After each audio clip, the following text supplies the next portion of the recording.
right, I'm staying upbeat despite the fact that I don't really want to stay upbeat. How you doing, everybody? It's another edition of Mr. Irrelevant. I'm Alex Strouf with you downtown Madison at the Everlight Solar Studio. What a weekend that was. Friday night, the Badgers men's basketball team hosts number 9 Tennessee. I was there at the Kohl Center. They lose by 10 points.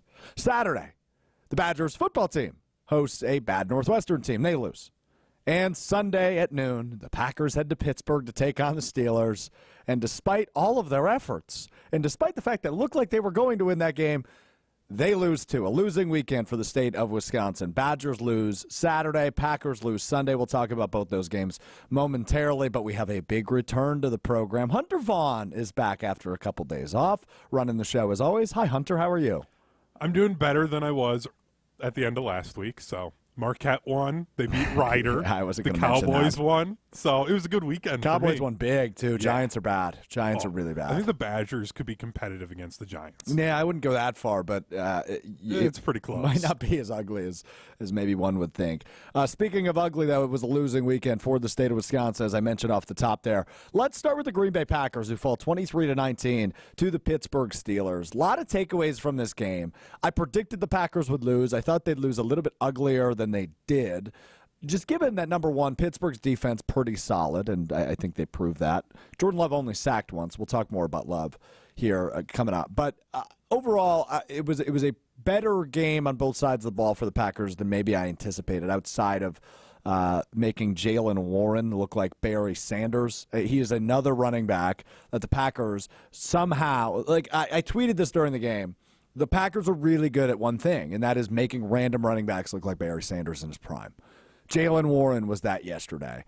They did it, remember, when Raheem Mostert came onto the scene. I always get a lot of crap for bringing that game up back in I think that was the 2020 playoffs when they played the 49ers and he ran all over them for like 4 touchdowns. They did it earlier this year with Bijan Robinson, who is a very good running back, young running back. And they did it again against David Montgomery on that Thursday night game against Detroit. So the Packers are really good at making random running backs look really good, and they did that with Jalen Warren, who averaged almost 7 yards a carry and had a touchdown and over 100 yards rushing. Najee Harris, also a very good running back, 82 yards and a touchdown, 205 rushing yards for the Pittsburgh Steelers. Again, the opponent runs for over 200 yards. So that was rough, but that's life with the Packers defense. I'm not even going to blame Joe Barry for that. Joe Barry is a bad defensive coordinator. I'm not disagreeing with anybody that says that. But I think this is more of an issue of drafting athletes rather than football players. And I'm not going to knock anybody individually defensively, but you just can't. They can't stop a nosebleed when it comes to the run. That's been the case with Mike Pettin. It was the case with Dom Capers, and now the case with Joe Barry. So it is what it is. You know it's coming. You know it's going to happen. And Jalen Warren goes for 100 yards. But other than that, not the ugliest game in the world for the Packers. Offensively, they were okay. Both touchdowns coming in the first half. No points in the fourth quarter as they lose by 4 points. That extra point that was blocked in the second quarter obviously came back to haunt them a little bit because they could have kicked a field goal to tie the game and bring it to overtime there towards the end of the game. But obviously the blocked extra point comes back to bite as the Packers fall to 3-6 after a 23-19 loss to the Pittsburgh Steelers. And I mentioned it before, the Badgers lose. Losing sucks. I'm really sick of losing is note number one here. Losing. I hate losing.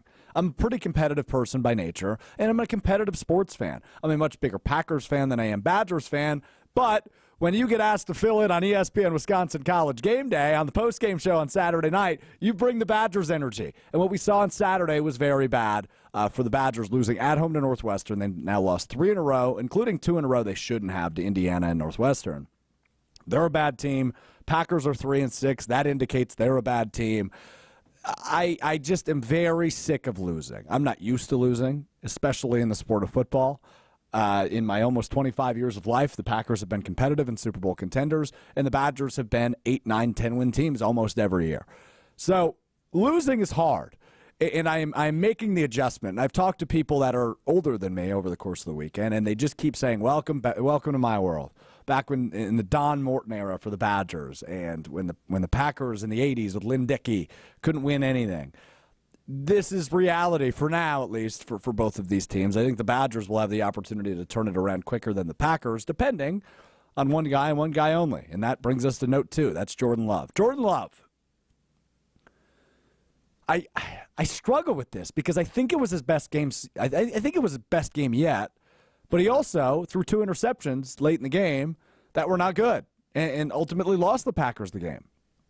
But overall, I think it was Jordan Love's best showing outside of those 2 interceptions. You can rag on the completion percentage, which was about 50%. I think he was 21 of 40. But watching him in the first half, you saw a couple of things I don't know that we've seen in past weeks, which is like immediate confidence. He just comes out blazing confidence. He's understanding extending plays a little bit better than I think he did earlier in the year. I think there are certain throws he made.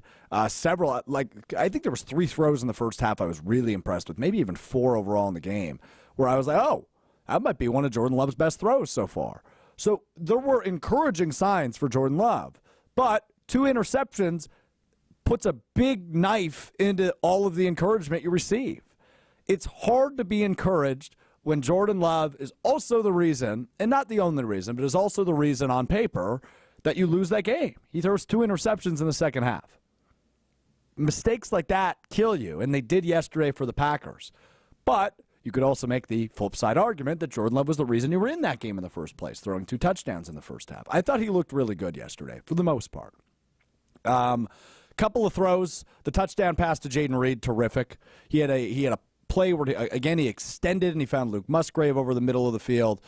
There were several throws where you would have expected him prior in this season to either over or underthrow it, and he delivered some beautiful balls yesterday. So Jordan Love, best game as a Packer, but also kind of the reason you lose. You are past the midway point of the season now. Halftime of yesterday's game against the Pittsburgh Steelers was the halfway point of the season. You're through 8.5 now, 9 full games. You have 8 games left. What do you make of Jordan Love? Here's where I'm at. I still don't know. And that's an issue. I think he can be a good quarterback. I don't think he can be a great quarterback. I don't think he can be a Hall of Famer. I don't think he can be an MVP. But I think he can be a good quarterback. And we've said this 8 million times over the course of the last 6 months.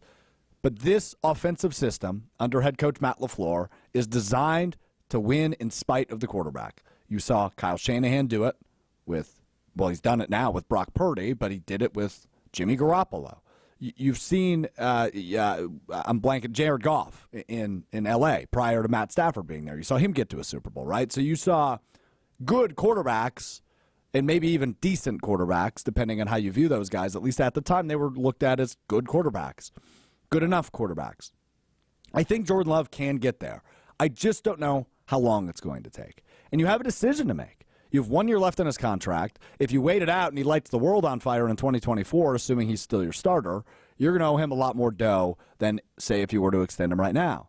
But I would not be comfortable with an extension right now because I still think he has a lot to prove yet here in 2023. 3-6 isn't a good record, but that doesn't fall on Jordan Love. So I'm a little bit conflicted on what to do with Jordan Love. I don't want to call him the guy yet. I'm willing to see more. I'm willing to give him more time. But I'm not ready to say, yes, that is a franchise quarterback. He is your guy for the future. He's gonna be the guy that brings you to a promised land. Which it's ironic that Mark Murphy said before the season, about halfway through the season is when you'll know. The exact halfway point of the season was against the team that you last beat in a Super Bowl, the Pittsburgh Steelers, back in 2010 season, 2011 calendar year, February 6th of 2011 to be exact, just flexing my knowledge on that one, when the Packers beat the Pittsburgh Steelers in Super Bowl 45. Just kind of funny that it worked out that way. But your takeaway against the team that now beat you in Pittsburgh yesterday is you still don't really know what Jordan Love is. He showed some flashes. This was the game since Chicago in week 1 that Jordan Love showed the most flashes. And you could even argue this was the game he showed the most he has all season. I'm encouraged, but I'm also hesitant when it comes to Jordan Love. He is a really interesting case. I thought he played overall well, and he threw some really nice balls. Like, you're lying to yourself if you think he didn't. There were several throws in that game yesterday where I went, wow, that's the best throw I've seen Jordan Love make. And then there were 2 throws at the end of the game, including the final play of the game. I didn't like that. I understand where he's going for, but I didn't like that. So Jordan Love, I mean, it is going to continue to be a mysterious case. And we knew this coming into the season. We knew it would be a weird year. I think week 1 adjusted our expectations the wrong way. We thought this team had the ability to maybe win 10 games if Jordan Love and the offense cooked the way it did in week 1 against the Bears. Evidently, that has not been the case the last 8 games, and here they are at 3-6. Probably not getting a top 5 draft pick unless they go all Badgers on us and lose the rest of their games. But, which I don't know if you go quarterback. I think there are a couple quarterbacks in this draft that are very interesting, but luckily I think we're now out of the depression, the depressive state we were in a couple of weeks ago where we were already analyzing mock drafts. I don't think we're quite back there yet in terms of, hey, I think Jaden Daniels from LSU is really interesting, and I think he should be a Green Bay Packer. Well, I do believe that. I'm not ready to talk about it yet. So Jordan Love, we will see. Interesting game coming up Sunday against the Chargers, and we'll dive into that more on Wednesday's edition of Mr. Relevant. But I called it a prove-it game for Jordan Love going in. I thought he proved it to a point. Again, I'm not ready to call him the guy. I'm not ready to say he's going to be a superstar and he's going to light the world on fire and he's your quarterback for the next 10 years. But I think you feel comfortable with that level of quarterback play, at least for now, until you have a better solution, which the Packers will probably eventually find. It's just a matter of if it's next year, if it's in 2 years, or if it's in 5 or 10 years. And we will continue to evaluate and see what exactly Jordan Love is. All right, let's talk about the Badgers because, wow, that for the second straight week was really, really embarrassing. Badgers lose to Northwestern on their home field in a game that really they should have only scored 3 points in. They ultimately scored 10 with a last-minute touchdown against Northwestern, but everything about that game really ugly for the Badgers. Defensively, no good. Offensively, no good. They couldn't get anything going. They lose 24-10. It really was 24-3 if you don't count that last-minute touchdown as Tanner Mordecai makes his return at quarterback for the Badgers. Played okay, did not play great. Rushing game, Braylon Allen didn't play in the second half. He had 3 yards total. Offensively, you got nothing going. Defensively, Hunter Wohler, who is their best defensive player this year, he's the safety, former Big Ten Defensive Player of the Week earlier in the season, led the team in tackles, said after the game, we're soft. And he's right. They look soft. They don't look energized. This looks like a team that's not excited. But now you reach a really interesting part of the season. The Badgers are 5-5. In order to be bowl eligible, you need to win 6 games. Badgers have 2 games left on their schedule. We're no longer looking at whether or not this is a Big Ten West championship team, because obviously they're not. It's now, can the Badgers extend the 3rd longest streak in the country and the longest streak in the Big Ten and become bowl eligible for the 22nd year in a row? You got to win 1 more game. And as we analyzed after the Indiana game last week, there is not a gimme on the schedule for the Wisconsin Badgers left. Clearly they proved that on Saturday when they didn't only lose, they got beat up by Northwestern, which was just embarrassing. That was an embarrassing game. And talking to people that were there as fans, it seemed like the crowd was defeated. They weren't even into the game. Like the saddest jump around in the history of the jump around is what somebody said to me who was there. It is an embarrassing time to be a Wisconsin Badgers fan, unfortunately. You allowed 24 points in the first half against Northwestern. It's a team that won 1 game last year. It's a team that went through a ridiculously emotional and sad scandal this offseason. And, of course, they promote David Braun, their head coach. They promote him internally. And it brought up the conversation of, well, did the Badgers miss by not promoting Jim Leonard to keep that culture intact? And I'm not ready to go that far. I think Luke Fickell is still the right guy for the job. I'm not blaming Luke Fickell, but it is Luke Fickell's responsibility to have those guys ready and fired up and not look flat, not look dry, and look like they actually want to be there. Because nobody looked like they wanted to be there on Saturday.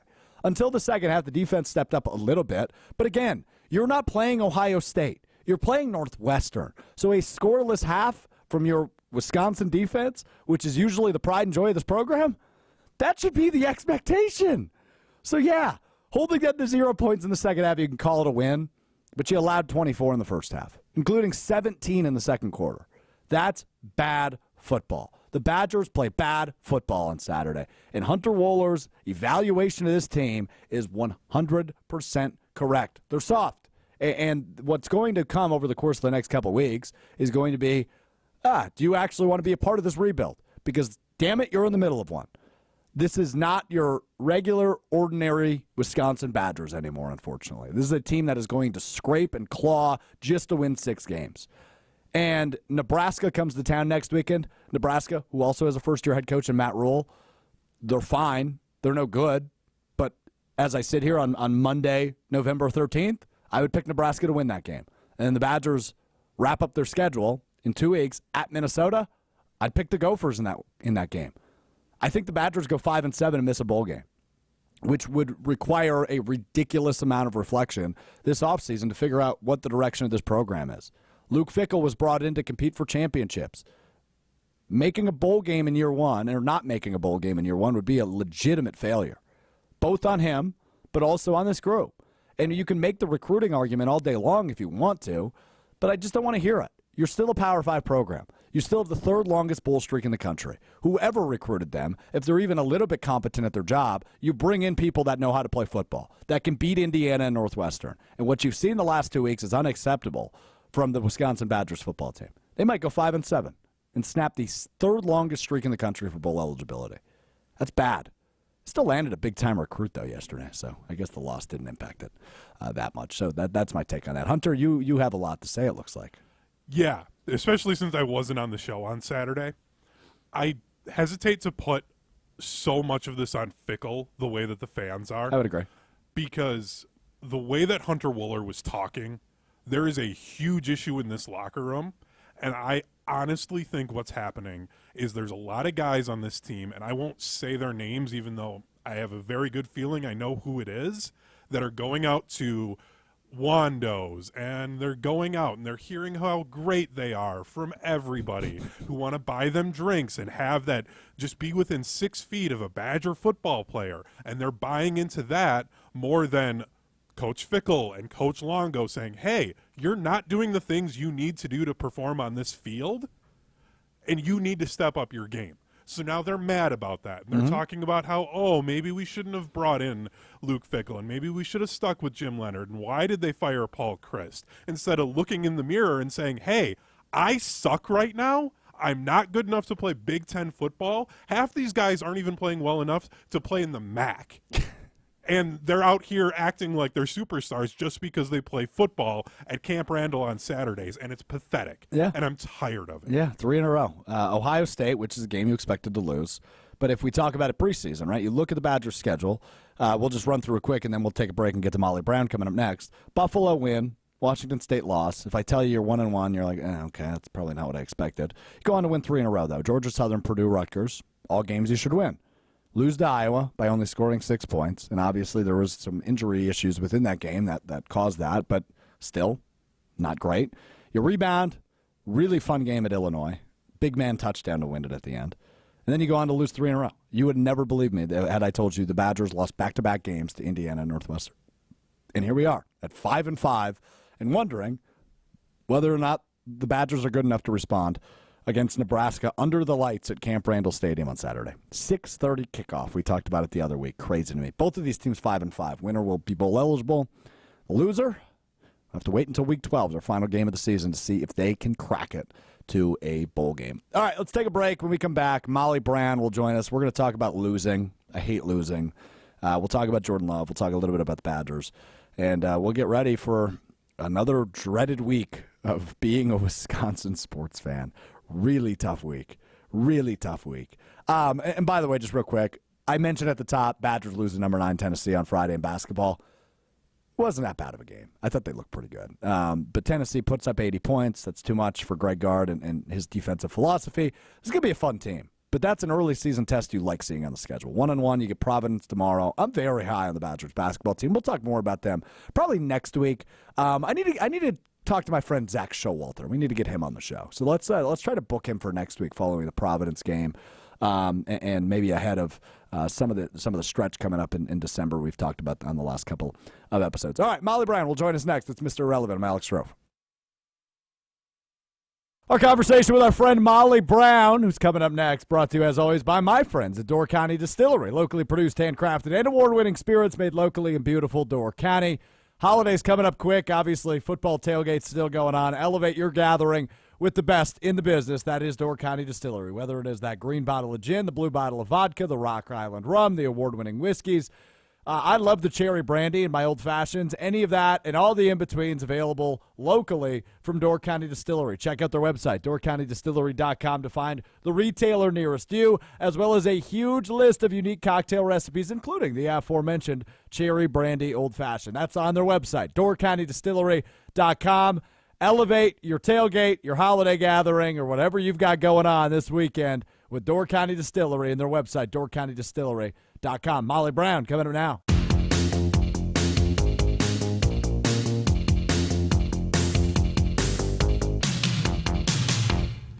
All right, our friend Molly Brown joins us now as I get done with my 20-minute soliloquy about losing and losing culture and how pissed off I am after the weekend that was for the Badgers and the Packers, both losing winnable games. I mean, the Badgers were never in that game, but no excuse to lose to Northwestern. Hi, Molly. How are you? Hi. Am I your most famous guest in the last week? Let's think about it. All right, so let's go the last 4 episodes. Okay. Last Monday, we had former NFL punter Brad Nortman. Okay. Played 6 years in the NFL. Okay. Wednesday. Not that hard to be a punter. Wednesday, we had Jen Latta. You see her on ESPN's College Game Day here on Jen, Gabe, and Chewy. Your favorite radio show, I think, on ESPN Milwaukee. Don't admit that. Yeah, don't tell Rutledge and Hamilton. But yes. College Game Day, big show. Big show. Big show. Almost as big as Mr. Irrelevant. Almost. And then Friday, obviously, we had our friend Christopher Mad Dog Russo from Who? Mad Dog Sports Radio. Exactly. Yeah, yeah. Never heard of Yeah, him. no, never heard of him. So, yeah, it hasn't been a bad week. But always good to catch up with you. Yeah, look at you. I saw comments when you posted your clip with Mad Dog the other day that were like, wow, Strouf networking, like just hustling his buns off. We got to talk about that because I'm glad you bring that up because obviously it was an honor to speak with the greatest sports radio host of all time and I appreciate him taking a couple minutes to sit down with me. But yeah, his son hooked me up. I mean, like, it's not like I was like emailing Mad Dog's agent or like hitting up the MLB network and like, hey man, can we promote High Heat? It's like, no, he's in town to hang out with his son, and he ended up popping by and was willing to give me 20 minutes. So no, it worked out good. It was great. Great episodes that you've had, though. Oh, appreciate you. Also, I love that you. Wait, hold on. I'm sorry. I just got to bring you down to earth. No, that's okay. I need to go check every once in a while. Hunter, I don't know if you were listening to Rutledge and Hamilton on Friday, but Strouf was producing the show, and they had a caller that like straight up just said, "I never listened to Mr. Irrelevant." Yeah. So funny. The fun part is he hangs up, and 5 minutes later he texts the text line and said, "Did Strouf and Mad Dog coordinate outfits today?" So he must have went back and watched in the 5 minutes that I hung up on him for dissing Mr. Irrelevant. What were you guys wearing? You guys were wearing the same thing? Yeah, like like a golf quarter zip type thing, and like khakis. I don't know, just kind Standard white guy. Yeah, outfit. pretty much. Okay, Yeah. I didn't realize that Mad Dog was wearing that. I noticed he had like a trench coat on. He wasn't wearing it during our show, but okay. yes, he did have a trench coat on at one point. Yeah. Okay. Didn't hit me as a trench coat guy. It was a very New Yorker thing, though. Yeah, that's fair. Totally had a vibe. Loved it. Yeah, I'll give you that. All right, where do you want to start here? I'm going to kind of give you the floor. You want to start with Badgers or Packers? Because I have thoughts that I haven't given. I mean, they were both shit shows, so I'll let you start wherever you want. Yes. All right, let's start Packers. All right. So Jordan Love, I think he played his best game as a Packer despite 2 interceptions. Yeah, I would agree with that. He made some really nice throws, but go ahead. he made some really crucial mistakes too. Mm-hmm. And I just, now we're past the halfway point of the season. He's under contract again next year. But we are officially in the territory now with Jordan Love of, okay, it's probably getting close to time to make a decision on whether or not he's your guy. He gets the whole season. But let's say the next 8 games go really well for him, and he plays like he did in the first half against Pittsburgh every quarter the rest of the way out, throws maybe 2 interceptions the rest of the season, and he plays really well. That price all of a sudden skyrockets. If you lock him up now, let's say you go 4-year extension, so you get 4 more years after this year, you're probably paying him a pretty penny, but it's not like Mahomes dollars. It's probably not quite Daniel Jones dollars, but you're getting to that territory. I was going to say, I think Daniel Jones, I think you're going to teeter very, very, very close to it. Because really, like, while that's a big number to us, because what is his actual number? 160? Yeah, I think it's $40 million a year or something like that. That's a big number to us. In the grand scheme of the NFL right now, In 4 years, that is that won't be normal that big. quarterback money. Yeah, but if he becomes a backup, right? And I haven't seen enough to sit here and say Jordan Love is that dude. He is our guy. He's going to be the quarterback of the future. I have not seen enough to say that. But I think he can be a good quarterback. I just don't know how good. I hope that makes sense. I think it's no, it does. And I think it's more than just him, though. Like, there's so much more than just Jordan Love. While I understand that is probably the biggest piece to the offense, you can't expect Jordan Love to be outstanding if he doesn't even have the receivers to get there. Like, I don't think we're seeing everything from Jordan Love that we could be seeing. I think it's a good point. I think a lot of the frustration from Packers fans yesterday was directed in the direction of Christian Watson. Mm-hmm. I heard a caller on Willie and Tausch today from Canada, a very thick Canadian accent, say something along the lines of, and I can't do a Canadian accent, so I apologize for not doing this guy justice. It's the same thing. It wasn't quite the same thing. He just compared Christian Watson to a baby calf and how he can't stand upright and can't stay on his feet. Yeah. And I thought that was a really interesting or really funny comparison. Romeo Doubs, haven't seen a ton from him recently, but he had a good start to the year. Good catch. Jaden Reed looks good. I love Jaden Reed. Big fan. And I think it was actually a 35-yard touchdown, but Jordan Love's foot was at like the 47, and it was into the end zone. So it was about a 50-yard in the air pass to Jaden Reed. Might be Jordan Love's best pass as a Packer. Really nice touchdown pass. I'm really impressed with Dontavian Wicks, who's that fifth-round pick. However, on Dontavian Wicks, can we get rid of the trick play we keep running, which is the Jordan Love pass sideways to Dontavian Wicks, and then he throws it. It worked the first time. I forget who it was against. It was a couple weeks back. But they tried it again yesterday. Now, Aaron Jones, if he catches that football, likely has a first down. But I'm just sick of it. Like, I firmly believe this about trick plays. If you are breaking out trick plays against a defense, it says you have our number. You have us figured out. I have to pull something deep out of my bag in order to beat you. Yes, that's what I feel about trick plays. I mean, it could also be the complete opposite, where we're beating you so bad that we're just going to keep playing with you and do a trick play. But that wasn't the case yesterday. If that was the case, I would love to agree with you. But that wasn't the case. You were losing. I think it was third or fourth down. It's like third and 9. It was either third and 9 or fourth and 9. I think it was third down. And they're trying this trick play on like a wide receiver pass. And I like Dontavian Wicks. And clearly he has the ability to throw the football pretty well. But I get rid of it for a little while. You can bring it back. Just get rid of it for a few weeks because we've seen it a few times in the last couple of weeks. And I'm sick of it. And it's more Aaron Jones' fault that didn't work yesterday, but still bugs me. You know what, though, with Jordan Love, I kind of want to go back to that because there was a couple of those plays, though, that I was watching. I'm not an expert by any means, but sure I was watching like his footwork, and just like the way he was moving around in the pocket, like he looked confident, he looked good, and I don't mean to sound like I'm babying the guy saying like, oh, you did so good, you're finally moving around, you're finally making plays, but like it felt fun watching him, and like even just the last couple of weeks of watching the Packers have it's been progressively getting more and more fun, which I do enjoy, which is what I have been asking for this entire season. I don't give a shit if they win the rest of the season at all. Yeah. I don't care. Yeah. There's a very real chance that they could lose out the rest of the season, even against the Bears. Yeah, I don't know if they'll lose out. They'll fight.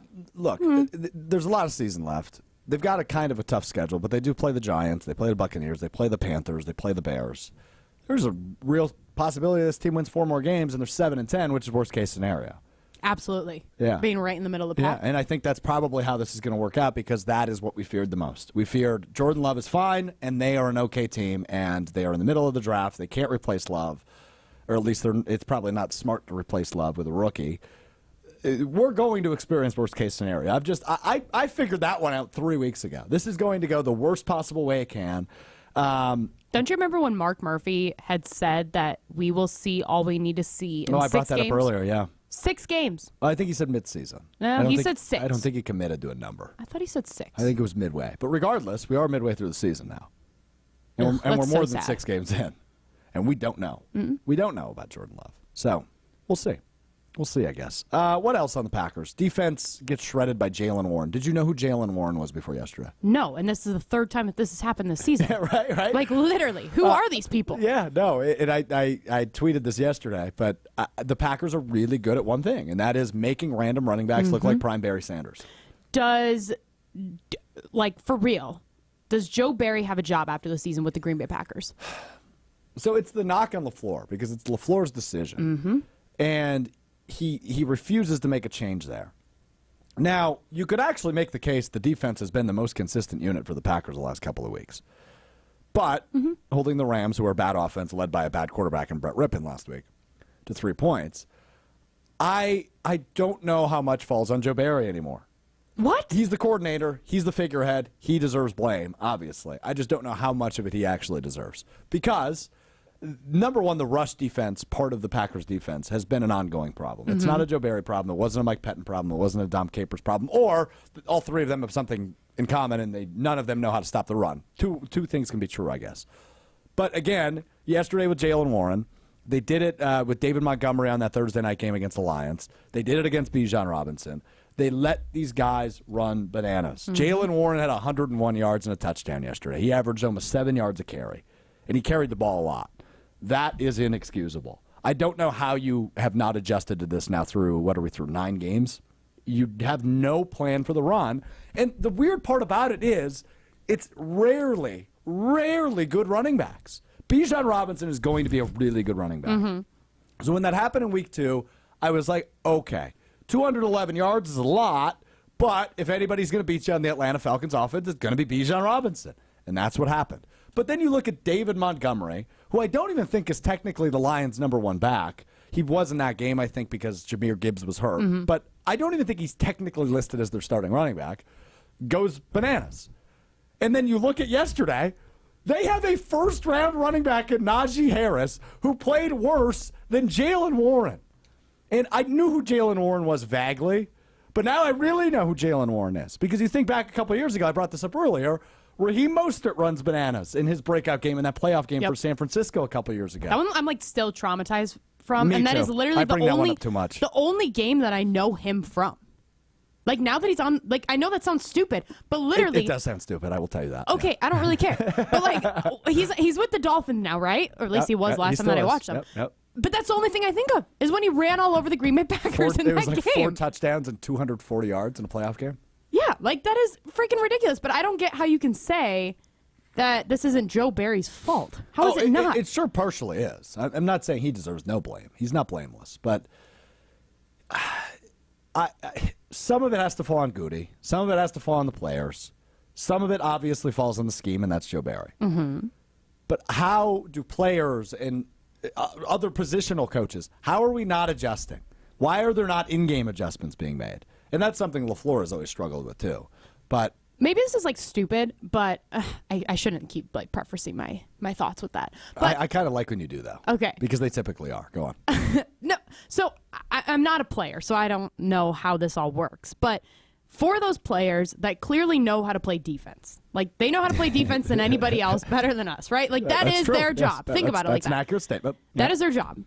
How come if Joe Barry has a stupid play call that they're like, that's not even going to stop what they're doing, why wouldn't they just change it?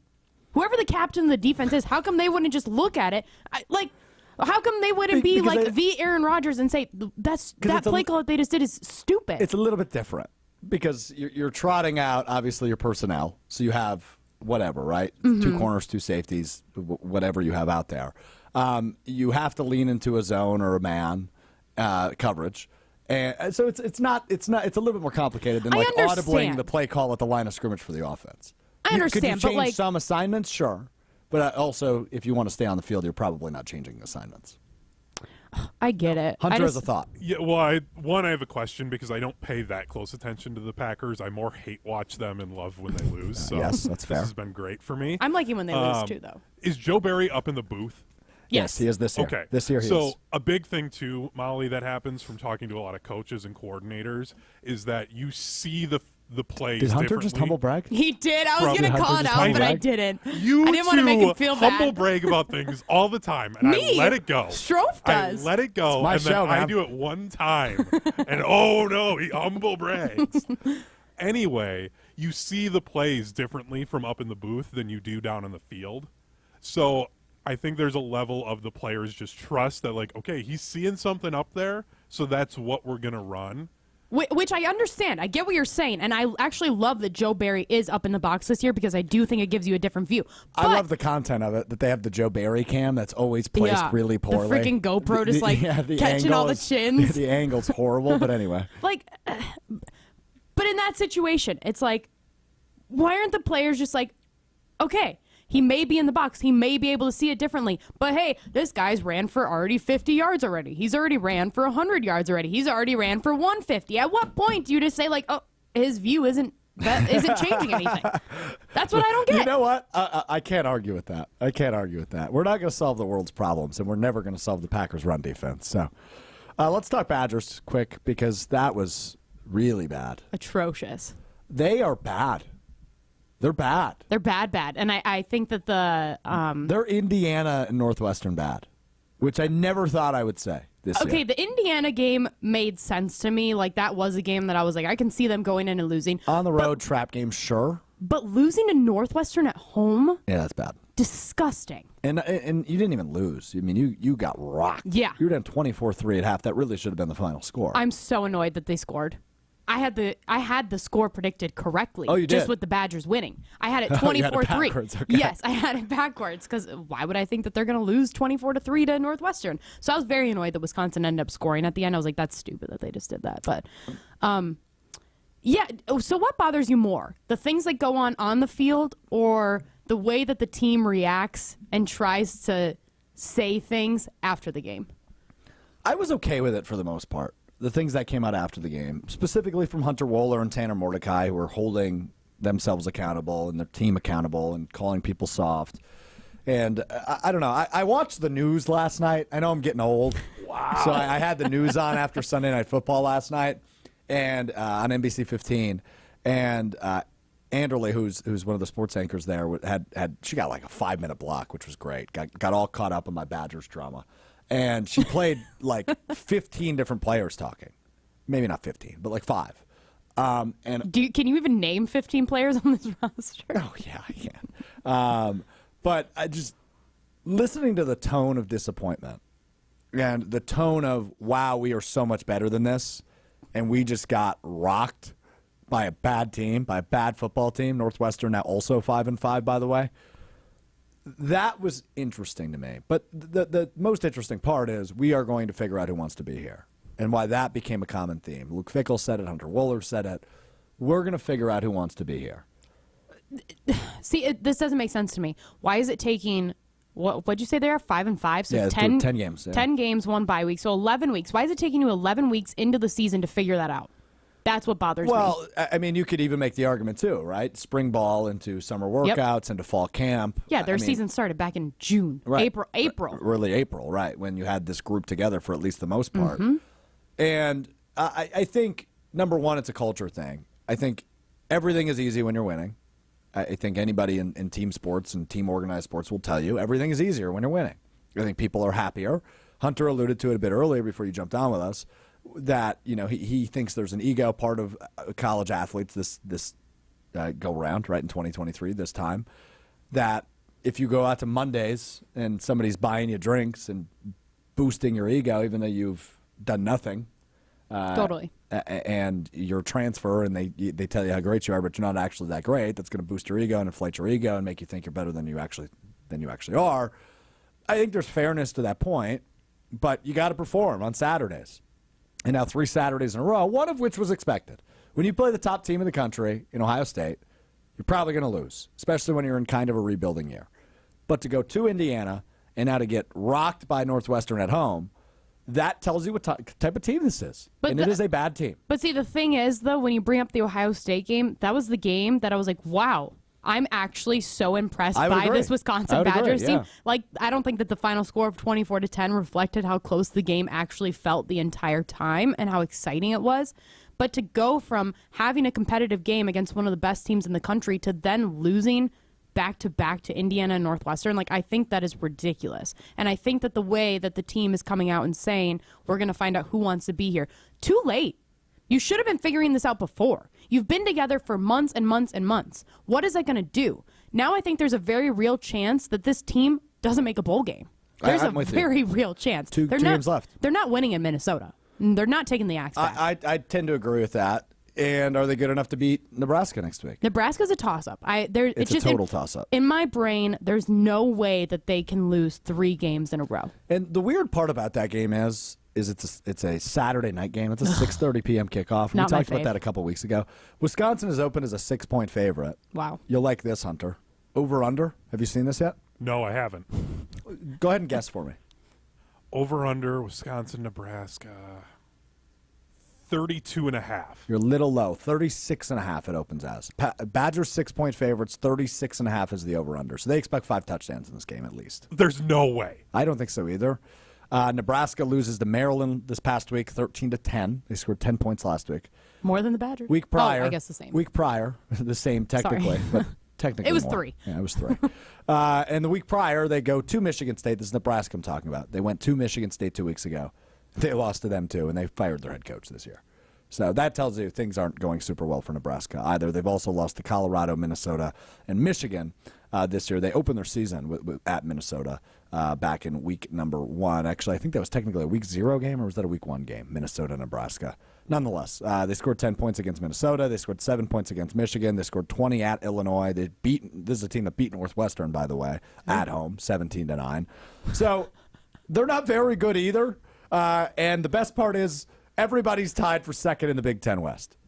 The Badgers can't win it anymore. I think they are mathematically eliminated with Iowa's win over Rutgers, or they might technically still be kind of in it, but they'd have to win out, and everybody else would need to lose. But it is really, really, really bad where the Badgers are at right now. So you were on the post-game show for the game following the loss to Northwestern. What was like the general vibe of the fans? Like, what were they saying? Were they saying, get rid of Fickell, this was the worst decision? Was there any of that? Like, where are they at? A little bit. That was kind of the question we rolled with for fans is, do you regret the hiring of Luke Fickell? And most said no, but most are really frustrated with Phil Longo and the lack of offensive execution. And obviously, injuries do not help, but I hate making excuses, especially when you lose to a team like Northwestern. But Braylon Allen had 3 carries for 3 yards. Ches Malusi obviously out for the year. No offense to Cade Yakimelli and Jackson Aker.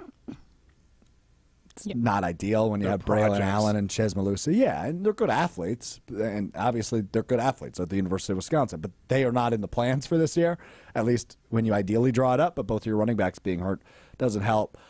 Should Mordecai have been playing? I don't know about that, and I'm not a hand expert, but that was a quick return. And he didn't look bad. I mean, he didn't look great, but he didn't look horrible.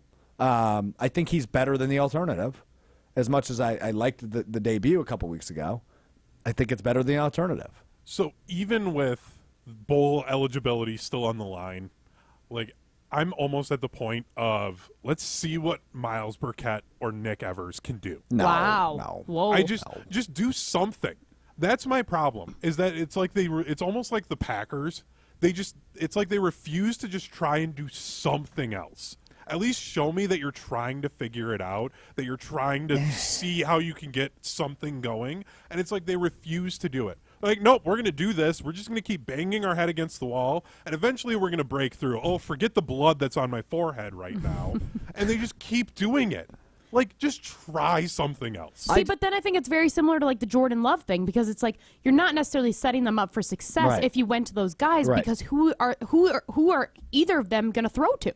Correct. Who do they have? I mean, the Badgers, in terms of receivers, are in a better position than the Packers are. But, I mean, you're disappointed with a couple of, I guess, the lack thereof, some of the performances you've seen this year from the receiving core. Bryson Green, Will Pauling have been bright spots when you talk the 10 games overall. Chim's been Chim. But you look at a guy like C.J. Williams, who was really highly touted. He was a big transfer from USC, and he had an okay game Saturday, but he's been kind of non-existent. He's 15 catches all year. Vinny Anthony was really exciting on Saturday. That one big catch, but he only has 4 catches all year. I mean, he had one of his 4 catches on Saturday. I think he had 3 catches actually on Saturday. So 3 of his 4 came on Saturday. So you do lack some of the explosiveness that maybe was expected from this Phil Longo offense. It needs more time. Luke Fickell needs more time. I think they're going to be fine. But, you know, to your point on the tone, we had somebody call in and say, well, this is a team that's going to win 10 games next year.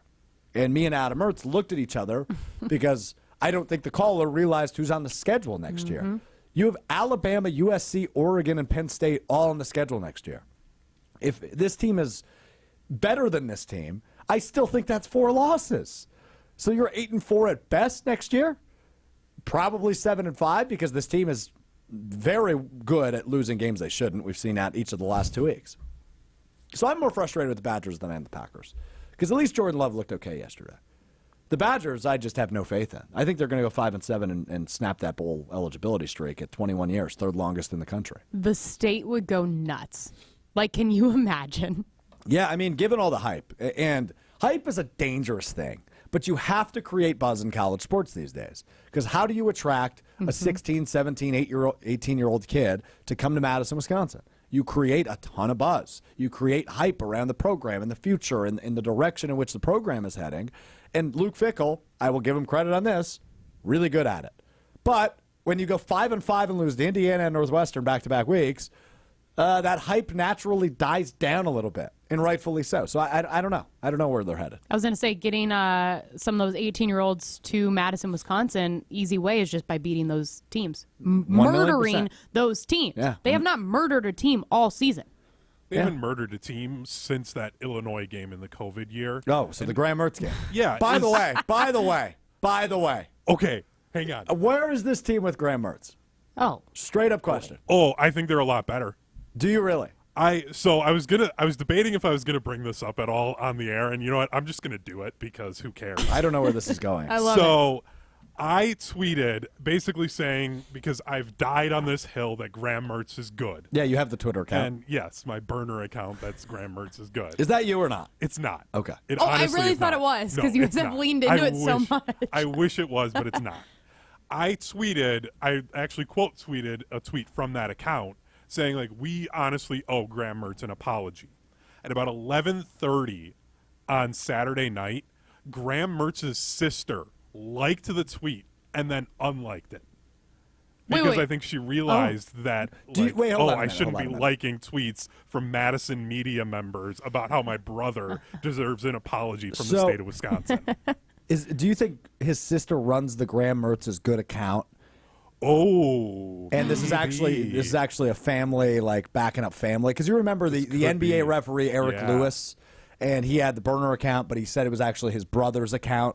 Yep. But like Eric Lewis, an NBA official, by the way, is searching his own name on Twitter because anytime he made what was viewed as a bad call, somebody would tweet Eric Lewis sucks or whatever, and then this account would just defend Eric Lewis. Maybe Graham Mertz is good. Is Sister Mertz? Sister Mertz. You sound like she's a nun. Sister Mertz. Sister Mertz. Maya Mertz, by the way. Maya. Shout out Maya. Great name. Because I got the notification there, and I had to bring that up. All right. The Mertz family, they agree with me. The Mertz family, Hunter should just be an honorary member at this point. He totally should. You've always been a Graham Mertz guy. I have, and he's doing really well at Florida. He's playing well. Because they just put him in the shotgun or the pistol, and they just let him sling the pill. Yeah. And he does great at it. It's almost like maybe you should adapt your offense to the players you have. I know it's crazy, but maybe Phil Longo could have actually put this offense in the pistol and let Braylon Allen run downhill or something. I know. I'm talking out of my ass now. But. See, but I love that you bring that up, though, because that is like my biggest thing with the coaching staff this year. It's like, I understand these aren't your guys. I understand that you won't have your guys in here for another 2-3 years, whatever it may be. But you know what? To be a good coach, it means that you got to coach your team around the players that you have. You cannot just bring in your scheme and expect that it's going to work with the guys that you didn't even bring in. Like, you got to change things to make it the best for your guys in order to be the best team. Yes. It's well said. I think both of you should be added to the coaching staff. That's my take on that. I'd do it. I think Chris Orr needs to be added to the coaching staff. You got to go listen to him on the ESPN Wisconsin College Game Day postgame show. If you just want to hear a man holding court for 2 hours and preaching what is not good enough and softness, and he went on a great Twitter rant this weekend as well, at Chris_Guap, Guwaap, if you want to read more about that. All right, that does it for our conversation with Molly Brown. Thank you for the therapy. Thanks for hanging out. We'll do it again soon. Thanks. Next time we can, not talk about sports too. Yeah, let's do let's do a Friday episode one of these days. Totally down to get down on a Friday. Okay, Rebecca Black. You know who Rebecca Black is? Yes, I do. I'm not going to start singing the song. I thought you were going to. Okay. No. It's Friday. Got to get down on Friday. Got to get down on Friday. Okay, That's why I said that. We're going to get down on Friday. All right, we can get down on one of these Fridays coming up. Molly Brown, you can follow her on Twitter at Molly Brown ESPN. Appreciate her as always. We'll wrap up the show next with What Strouf Learned. A little bit more college football talk, but it is not about the Wisconsin Badgers. That's next. It's Mr. Irrelevant. I'm Alex Strouf. to pull my best Neo impression, I'm so sick of losing. Sick of losing. But as Green Bay looks to get back on track this Sunday at Lambeau Field, join me, Kyle Wallace, Tori Lowe, Brad Nortman for Green Bay Game Day on 620 WTMJ, 94.5 ESPN Milwaukee, 100.5 ESPN Madison from 9 to noon this Sunday, live from the shadow of Lambeau Field. Packers-Chargers coming up Sunday. Justin Herbert, Jordan Love is the quarterback matchup. I actually kind of have my eyes on that one, but that's neither here nor there, at least for right now. Join us for Green Bay Game Day coming up this Sunday, 9 to noon across those stations. We'll have the former NFLer, Brad Nortman. We'll be joined by Rob Demovsky in Hour 1. Jason Wilde will join us in Hour 2, and we will break it all down leading up to kickoff at noon at Lambeau Field between Green Bay and Los Angeles. This Sunday, 9 to noon, it's Green Bay Game Day.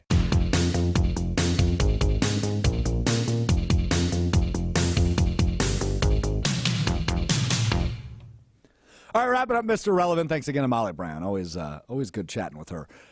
She's right, though. Her that conversation was great. Don't get me wrong. I love talking sports and therapy, and she's always good at making me sound a little bit more sane than I actually am.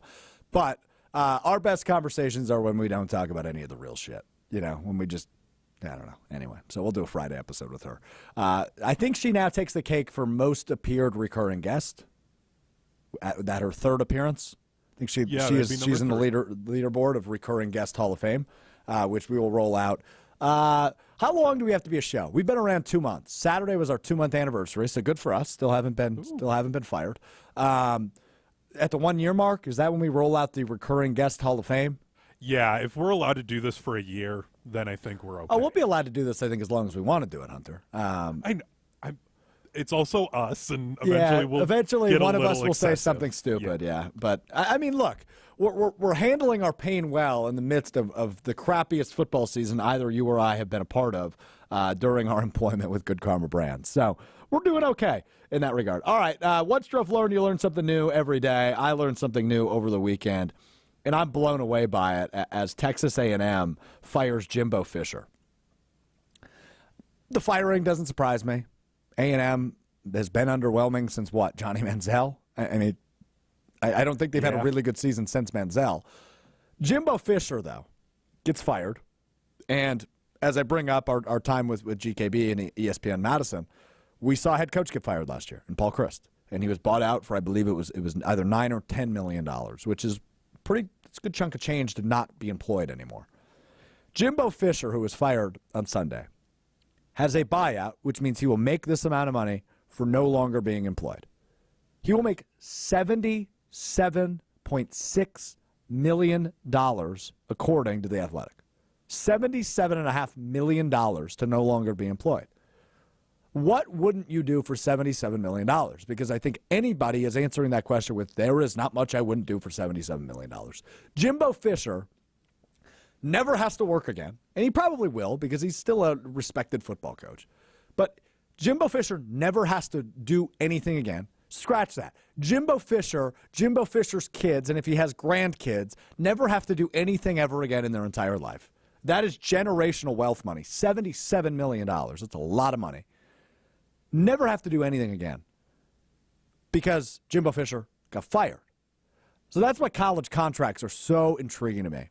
Because when you're fired, you signed a contract. You have to be bought out. $77 million is what Jimbo Fisher made to never work again. And I'm thinking to myself, I could never get a job, even if I was a head football coach at a Power 5 university, where if I performed poorly, I'm making $77.5 million.